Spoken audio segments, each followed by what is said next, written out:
Agora, então, precisamos definir uns termos principais quando consideramos as seitas, as religiões, as denominações. Termos que eu noto quando eu faço meu evangelismo são bem misturados. Inclusive, muitas vezes alguém frequenta uma igreja e eu vou para a porta para conversar sobre Jesus e a pessoa fala que eu sou de outra religião, né? Porque eu sou de outra igreja. Então vamos tentar entender esses termos, porque eu vou estar usando esses termos durante as aulas, e é bom mesmo se você não estudar aqui no estudo bíblico, é bom entender esses termos. Então, o primeiro termo é a palavra religião. E eu já sei que existem vários usos da palavra, nós vamos tentar reduzir para o uso específico da palavra mais comum, etc. Uma religião, então, é um conjunto de crenças sobre a existência de todas as coisas, cujo alvo é respeitar ou adorar a força ou as forças que criaram ou governam as coisas. Então, tem gente que acredita que há um Deus só. Tem outras pessoas que acreditam que há vários deuses. Tem outros que acreditam que tudo que existe é Deus. Tem outros que acreditam que Deus está dentro de todas as coisas. Tem outras pessoas que falam que Deus não existe. Tem certas pessoas que acreditam que há vários deuses, mas não pensam muito sobre o Criador de tudo, somente sobre as forças que governam. Tem pessoas que nem dão personalidade para essa força, não é Deus, então, para essas pessoas. Então, existem várias ideias, e o conjunto de crenças é essa religião. Então, por exemplo, eu sigo o cristianismo, e tem o termo cristianismo, fé cristã, a cristandade, e podemos até discutir esses termos. Eu prefiro falar a fé cristã, ou fé em Cristo, porque muitas vezes o termo religião dá a conotação que você segue certas práticas para merecer a salvação. Essa é a sua religião. Mas eu não tenho nesse sentido, não quero que você tenha nesse sentido também, uma prática que é sua religião, porque não é religião que o cristão tem. Nós temos o quê? Relacionamento. E falamos muito isso, mas é verdade. Eu não sigo uma lista de doutrinas que, quando eu uso a palavra agora, é tipo usos e costumes que eu preciso fazer para ser cristão. Eu sigo Jesus e Ele, pelo Espírito dele, me direciona, porque Ele habita em mim, porque a Bíblia fala que na hora que eu recebi Ele, Ele entrou em mim. Então Ele opera em mim, Ele me dá convicção das coisas, há um relacionamento. Mas para ajudar a aula, nós estamos colocando o cristianismo em uma categoria, uma religião, e tem outras religiões como o budismo, como o hinduísmo, o islã, etc. Então, religiões diferentes. Segunda palavra, para esclarecer, em vez de eu falar mais, a segunda palavra é seita. Seita. Olha aqui, uma religião parcialmente baseada na Bíblia, mas incorpora outras crenças que reinterpretam a Bíblia. Então, por exemplo, os mormons. Onde morava o homem que fundou essa religião? Alguém sabe? Nos Estados Unidos.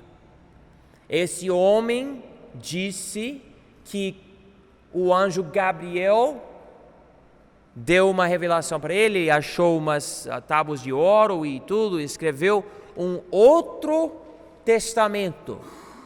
Então, os mormons falam que eles usam a Bíblia. Eles falam que a Bíblia é a palavra de Deus. Porém, além da Bíblia, eles têm o outro testamento e outras coisas também, até os profetas deles até hoje, que vão dando revelações, etc. Então, o que acontece? Quando para eles há um conflito entre a Bíblia e as coisas deles acabam reinterpretando a Bíblia. Quando você encontrar então um grupo que diz, nós somos cristãos, mas você percebe que eles ficam voltando para outros livros, como por exemplo, os adventistas sempre vão para qual mulher? Qual é o nome dela? Ellen White, né? Por quê? Porque ela era a profetisa, né? E eles ficam falando sobre coisas que ela pregava, ela ensinava, ela falava. E você percebe que ainda que esse grupo use a Bíblia não é a autoridade final. A Bíblia é, na verdade, um passo para a religião deles. Então, uma seita é uma divisão, tipo é uma coisa que sai da outra religião. Então tem a fé em Cristo e os mormons, as testemunhas de Jeová, a igreja católica, e podemos falar de muitas coisas, saírem. Até um certo ponto, até o Islã é uma seita cristã, porque ele pegou coisas da Bíblia como Abraão, Ismael. Ele fala da Bíblia, ele fala sobre os cristãos, ele fala que Jesus era profeta. Então ele pegou e divorciou certas coisas da Bíblia e ele colocou outras coisas, que era uma história interessante. Vou explicar mais para frente quando a gente lidar com o Islã. Número 3, denominação. Denominação é uma rede de igrejas que representam uma interpretação específica da Bíblia, ok? Então, uma denominação não tem necessariamente uma outra coisa para reinterpretar a Bíblia. Então, por exemplo, tem a interpretação da Bíblia dos presbiterianos, da igreja do Nazareno, dos luteranos, dos batistas, etc. Cada Assembleia de Deus, né, tem essas, e são denominações, denomear, né? Tipo, você vai ver que tem esse nome com essas crenças. Quando eu penso nos presbiterianos, automaticamente, eu não estou falando sobre as igrejas renovadas, porque é outra coisa, ainda que existe outra denominação assim, mas presbiteriano tradicional, não renovado, eu penso automaticamente calvinista. Luterano também, luterano enfatiza mais a liturgia, a igreja, deixa eu pensar, o batista, eu penso numa igreja que acredita que tem que batizar somente crentes e somente por imersão e que enfatiza que a salvação é pela graça por meio da fé, etc. A Assembleia de Deus enfatiza falar em línguas, os dons do Espírito que são sobrenaturais de uma forma visível. Podemos falar de outras denominações. Tipicamente, quando falamos sobre as versões tradicionais dessas igrejas, não há um livro que é a lente que vai interpretar toda a Bíblia, não há um profeta que vai interpretar toda a Bíblia e todo mundo tem que ir para essa pessoa. Não existe isso nas denominações. As seitas falam, para você entender a Bíblia, você tem que vir para nós, ou para nosso livro, ou para nosso profeta, para entender corretamente a Bíblia. E como, por exemplo, a congregação cristã, segundo os líderes deles, nos escritos deles, pelo que eu entendi e vi e li, e muitos acreditam, se você não fizer parte deles e das crenças deles, você não é salvo. Então, uma coisa bem exclusiva, né? No sentido que somente a religião deles é a verdade, mas isso vai mais para seita e não denominação. Pela história da congregação cristã, eu entendo que ela começou bem, na verdade, mas aconteceu umas mudanças e hoje é difícil dizer que é uma outra igreja, na verdade, tem cara de seita. Quarta palavra aqui, igreja local. Igreja local. Eu tenho duas coisas aqui, então preste atenção.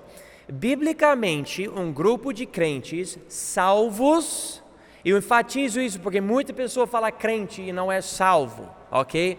Mas salvos e biblicamente batizados, porque nós entendemos, nem todo mundo concorda com isso, mas nós entendemos o seguinte: quando você recebe Jesus, você é batizado pelo Espírito naquele instante. Isso coloca você no corpo de Cristo invisível, porque você não pode ver todo mundo ao mesmo tempo que é salvo. Alguns estão lá no céu, alguns estão aqui, etc. O que é presente, isso é o batismo nas águas por imersão, que coloca você na igreja visível, que é a igreja local. Então você foi batizado pelo Espírito, que é algo invisível, que coloca você na família de Deus, nos céus e na terra, como Paulo diz em Efésios 3. E também pelo batismo nas águas por imersão, você se coloca dentro da igreja local. Então colocamos aqui, biblicamente, um grupo de crentes salvos e biblicamente batizados que voluntariamente se juntam para a causa de Cristo. Ok? Então, a Igreja Batista Independente aqui não é composta de todo mundo que frequenta. A Igreja Batista Bíblica Independente, aqui é especificamente o grupo menor de pessoas claramente salvas, que foram batizadas biblicamente. E nós, esse grupo de membros, se junta convidando outros para conhecer Jesus conosco, por causa de Cristo, para ir atrás da obra dele, nos edificando aqui nos cultos, evangelizando as pessoas nas ruas. Essa é a ideia da igreja local. Mas número 2 aqui, o termo igreja local pode ser um grupo religioso se reunindo como uma igreja, mas com falsas crenças e práticas erradas. Biblicamente, não é igreja. Biblicamente não é. A sociedade fala que é igreja, por exemplo, a igreja católica, mas biblicamente abandonou a salvação pela graça por meio da fé, tem o Papa como substituto de Cristo. Eles falam que não é, mas a palavra vicar quer dizer substituto de Cristo. Eles pregam essas coisas e tem que fazer isso e aquilo, inventaram purgatório, todas essas crenças. É outra coisa, irmãos, é outra coisa. Biblicamente não é igreja, nem é igreja. Mas eu vou chamar a igreja católica porque a sociedade usa esse termo e é difícil tentar corrigir tudo. Então vou falar, beleza, vamos usar esse termo, vamos aceitar esse termo, tá? Por enquanto, mas nós entendemos que biblicamente a palavra igreja é algo muitíssimo específico. Pessoas salvas e batizadas biblicamente se juntando por causa da causa de Cristo, né? Por causa de Cristo, ok? Essa é a ideia. Ok, agora, pós-modernismo. Quem já ouviu esse termo? Levanta a mão. Pós-modernismo. Ok.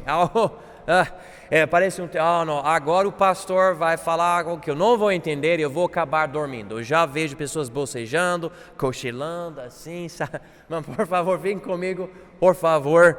A gente aguenta. Precisamos aprender, né? Então vamos aprender os termos. A grande controvérsia do século 21. Vamos ler esse aqui. O pós-modernismo é um movimento bem influente do século 21, construído sobre a rejeição geral de verdades absolutas, ok? Uma verdade absoluta. Pastor John está usando uma camisa azul, ok? Verdade absoluta, é verdade. é azul. Mas pós-modernismo nega a possibilidade de existir verdade absoluta. Então, se você falar Jesus isso, Jesus aquilo, você fala isso, e para você está legal. Mas para mim, eu não acredito dessa forma.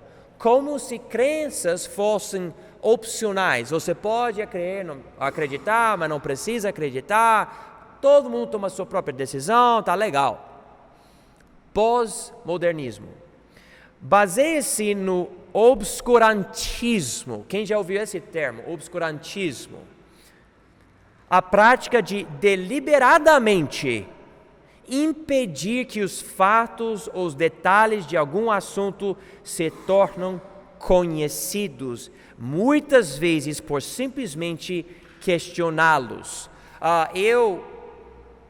Por exemplo, quando eu evangelizo, eu noto que como eu estabeleço algo muito claro, há uma verdade simples, e a pessoa, mas sabe, e essa outra religião, e os católicos, ficam questionando tudo, tipo, eu estabeleço algo aqui, e a pessoa vai se desviando para não aceitar aquilo. Isso é muito comum. E hoje em dia não é somente uma tática para evitar a verdade, mas é uma crença. Vamos questionar tudo para não precisar crer em nada. Obscurantismo. Veja comigo Romanos capítulo 1, por favor. Romanos 1 não usa pós-modernismo, não usa obscurantismo, mas ainda nós podemos ver que esses termos se encaixam bem aqui em Romanos 1.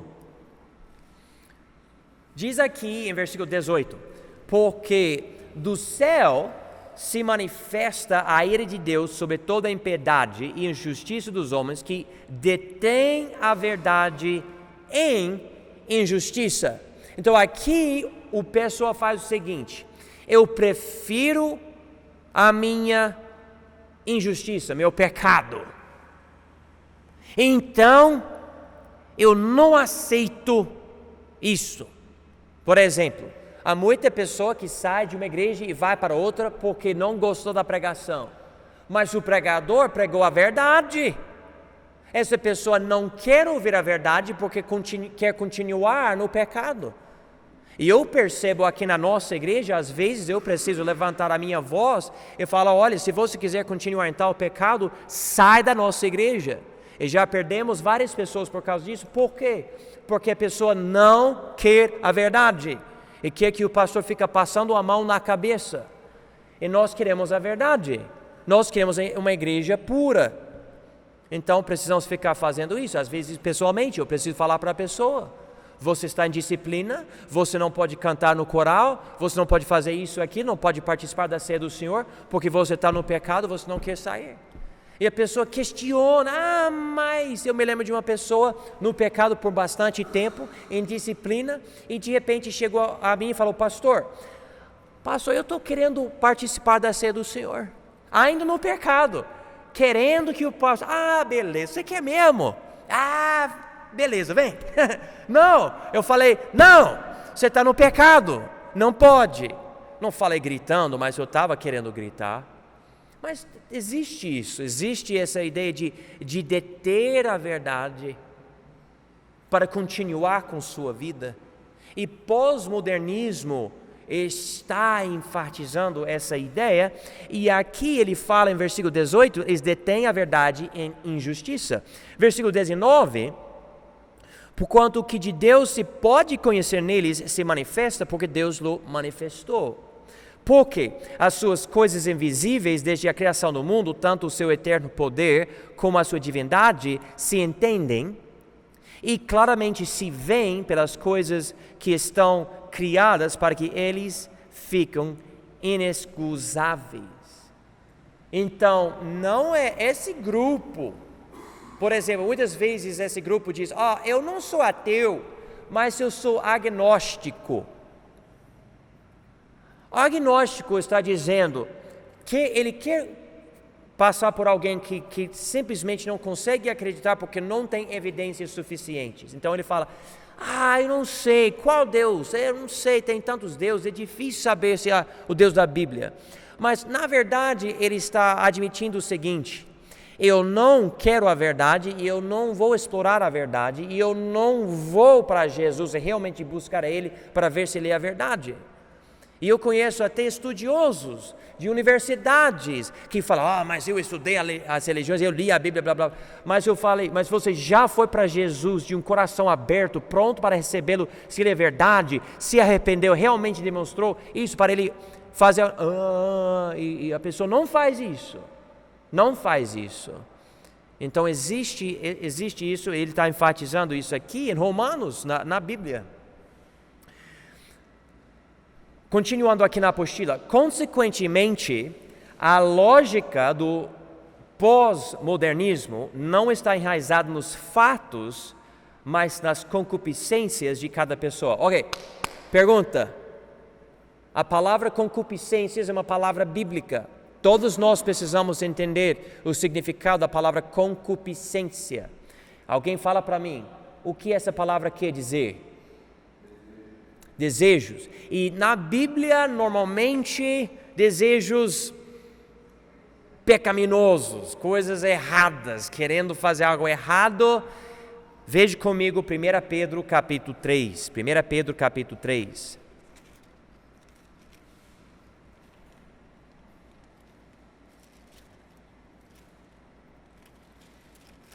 Ok. 2 Pedro 3, desculpa, falei o livro errado. 2 Pedro capítulo 3. Ok. 2 Pedro capítulo 3, versículo 3 diz, sabendo primeiro isto, que nos últimos dias verão escarnecedores, andando segundo as suas próprias concupiscências. Alguém que é escarnecedor, alguém que é o quê? Zombador. Alguém que fala mal da verdade. Então, esses escarnecedores zombam da verdade porque estão andando segundo as suas próprias concupiscências. Então, pós-modernismo não está... Quer dizer que eles querem que você e eu acreditemos que eles estão seguindo a verdade, blá, blá, blá, mas a verdade não existe porque tudo é relativo e daí eles não têm como acreditar. Mas, na verdade, eles não querem verdade porque eles querem as concupiscências.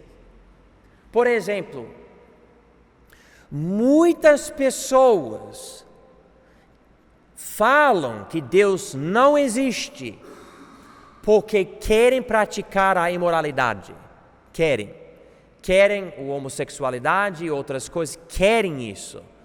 Mas se você aceitar que Deus existe, você tem que aceitar que Ele criou a gente de uma certa forma para podermos fazer certas coisas e que não é para você, por exemplo, pegar uma flor da terra e plantar com a flor de cabeça para baixo. Não faz sentido a raiz lá em cima. Há uma ordem para as coisas que Deus criou. Mas a pessoa muitas vezes, mas Deus não existe, e eu sou o meu Deus, eu posso fazer o que eu quiser. E daí, rejeitando toda a verdade, segue o quê? As concupiscências, os desejos pecaminosos. E por causa disso, estamos vendo hoje, existe, em vez de 2 gêneros, existe quantos gêneros? Né? Um espectro de gêneros. Hoje existem universidades, pelo menos nos Estados Unidos e provavelmente em outros países, você não pode falar ele ou ela. Você tem que usar outros termos que não mostram gênero quando você chama o aluno na universidade, para não incomodar a pessoa que se identifica como algo diferente do que homem ou mulher. Coisas loucas. Mas por quê? Porque querem a imoralidade. E vão atrás. E se você fala, não, mas a Bíblia fala isso, isso, isso. A Bíblia não é nada. Livro de homens. Deus não existe. Blá, blá, blá. Assim, a coisa vai. esse movimento odeia a exclusividade da fé cristã. Quando você fala que é Jesus, Ele é a verdade, não existe outro caminho, esse pós-modernismo odeia esse tipo de pregação. O pós-modernismo é uma manifestação clara de que o homem crê no que deseja crer, não no que é a sua convicção. Não que ele analisou tudo de um coração humilde, vendo todas as coisas, dizendo, eu vejo que existe essa verdade, vou seguir. Não, ele simplesmente se entrega para os desejos dele e deixa as crenças se conformarem com os desejos dele. A influência do pós-modernismo atingiu quase todo o canto brasileiro, não somente nas universidades onde o pós-modernismo é discutido, mas também no interior do país, como por exemplo aqui, e até nas igrejas. É comum ouvir até pessoas de idade repetir frases que encaixam bem na filosofia dos pós-modernistas, ok? Por exemplo, vou ler algumas coisas. Eu ouvi tudo que está escrito aqui no meu evangelismo aqui em Ouro Preto, e não uma vez só, eu ouvi centenas de vezes essas coisas aqui. E todas essas coisas, o alvo, sem perceber, o alvo é pós-modernismo, ok? Pluralismo, sincretismo, ecumenismo. Todas as igrejas são iguais. Quem já ouviu isso? Todas as igrejas são iguais. Toda religião é boa. Todos os caminhos levam a Deus. O que importa é o coração.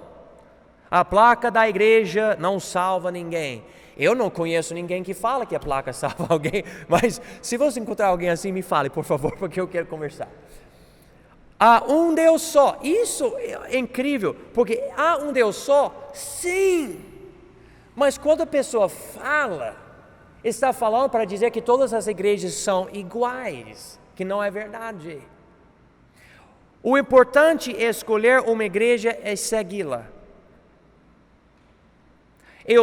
Ou seja, você não precisa procurar a verdade, simplesmente escolhe uma igreja e vai. Eu não sou de uma igreja só, mas vou aonde sou convidado. Para mim, qualquer pessoa que fala da palavra de Deus é bem-vinda na minha casa. Ninguém pode dizer que a sua religião é a única. É incrível, mas eu já ouvi tudo isso aqui no Ouro Preto. Não nas universidades na Inglaterra, Oxford, ou Cambridge, ou nos Estados Unidos, Harvard, esses lugares cheios de esquerdistas e pessoas que são contra tudo que é de Deus, blá blá blá. Não, aqui em Ouro Preto, que tem quantas igrejas? Muitas igrejas. E muitas pessoas que falam essas coisas para mim, frequentam uma igreja, mas falam essas coisas. A lógica do pós-modernismo é defeituosa, principalmente porque na hora que diz que não existe verdade absoluta, se estabelece uma verdade absoluta. Não faz sentido isso? Você fala, não existe verdade absoluta. Na hora que você fala isso, você estabeleceu o quê? Uma verdade absoluta, porque você diz que não existe, né? E então é uma coisa sem lógica. Em outras palavras, a verdade absoluta, isto é inescapável.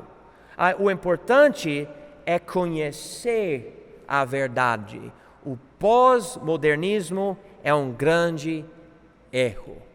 E por causa disso, para terminar hoje à noite, eu não tenho problema quando eu precisar em falar o nome de uma igreja ou até de um líder religioso que está influenciando para o mal. Eu sei que Paulo mencionava nomes, ele enfatizava, olha, tome cuidado, essa pessoa é perigosa, etc. Se você realmente quiser ver a raiva de Paulo contra a falsa doutrina, leia o livro de Gálatas. Palavras bem pesadas no livro de Gálatas. E nós precisamos entender, Nós não somos os donos da verdade. A Igreja Batista não é o dono da verdade, mas existe uma verdade absoluta. E o nome dele é Jesus. E nós precisamos compreender isso. E semana que vem, se Deus permitir, nós vamos ver a reivindicação de Jesus.